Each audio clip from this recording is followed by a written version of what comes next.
Good morning. This is Father Stephen Kelly from St. John's Church in Detroit. And we're continuing our series of daily morning meditations where we generally look at one or another of the lessons that are assigned for morning or evening prayer, what is known as the Daily Office Lectionary. And today for Wednesday, let's take a look at the lesson that's assigned, the first lesson from the book Exodus. Now remember that Moses has led the people of Israel out of bondage, of slavery in Egypt. Of course, God's doing the leading, but Moses is the one physically on the ground there. They go through the Red Sea. They're getting the bread from heaven, the manna. They're also getting quails. They have a vision of God in the cloud around the mountain, and they like, don't let God talk to us because we'll die.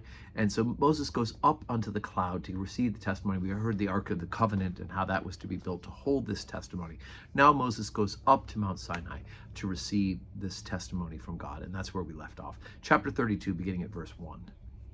And when the people saw that Moses delayed to come down out of the mount, the people gathered themselves together under Aaron, and said unto him, Up, make us gods which shall go before us. For as for this Moses, the man that brought us out of the land of Egypt, we wot not that is become of him. And Aaron said unto them, Break off the golden earrings, which are the ears of your wives and your sons and your daughters, and bring them to me. And the people brake off the golden earrings which were in their ears, and brought them unto Aaron. And he received them at their hand, and fashioned it with a graving tool, and made a molten calf. And they said, These be thy gods, O Israel, which brought us up out of the land of Egypt. When Aaron saw it, he built an altar before it, and Aaron made proclamation and said, Tomorrow is a feast of the Lord. And they rose up early on the morrow, and offered burnt offerings, and brought peace offerings. And the people sat down to eat and drink, and rose up to play. And the Lord said unto Moses, Get thee down, for thy people which thou broughtest out of the land of Egypt have corrupted themselves. And Moses turned and went down from the mount, and the two tables of the testimony were in his hand, and the tables were written on both their sides, on the one side, on the other they were written. And the tables were the work of God, and the writing was the writing of God graven upon the tables. And when Joshua heard the noise of the people as they shouted, he said unto Moses, There is a noise of war in the camp. And he said, This is not the voice of them that shout for mastery, neither is the voice of them that cry for being overcome.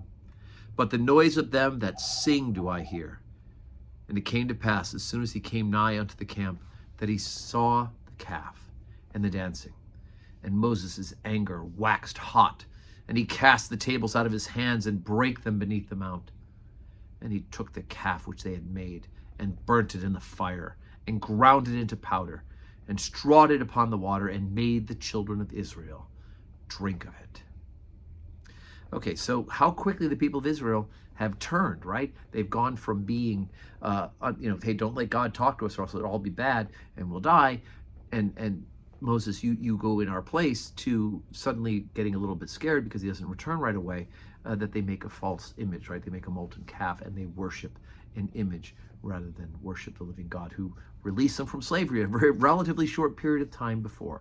So we can see how our fallen condition, how we can be so fickle, and how easy it is for us to fall into this mass mentality, and to mass mob mentality, and to run off and to fall into idolatry. And we may not worship a molten image now, and I'm pretty sure none of us would fall for worshiping a calf, but what do we worship? Prestige and power? Do we worship money and possessions, right? Do we make idols out of those things in our lives? And we need to be honest with ourselves about those things. Now, it's always interesting to me that somehow Aaron is redeemed from all this, that he is not destroyed. You would think, and now if I were God, and everybody should thank God I'm not God, but I would think that Aaron would have received the double punishment for leading this effort, and yet Aaron does repent, and God does restore him back to relationship with himself, and we thank God for that. But this won't be the end of the story either for the people of Israel. It won't be the end of the story for the testimony. Moses will head back up to the mountain and receive it once again. So today's Wednesday. We do have 12:15 Holy Communion. I do hope that you can join us in church, and I hope that you have a wonderful Wednesday full of blessings.